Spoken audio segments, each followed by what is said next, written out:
Bebis. Joo.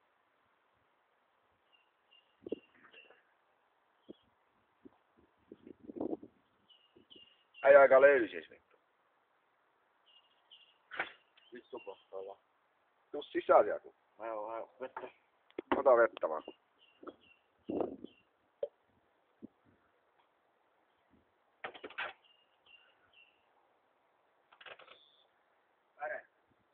Joo.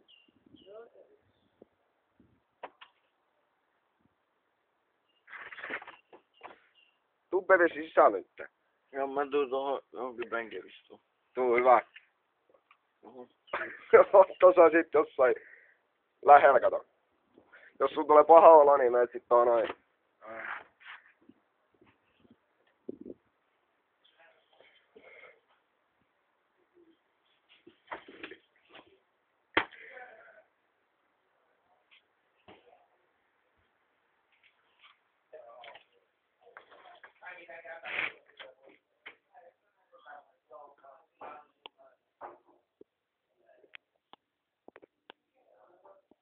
Bebis, onks se ihan jees? Ei. Et oo. Onks paha olo?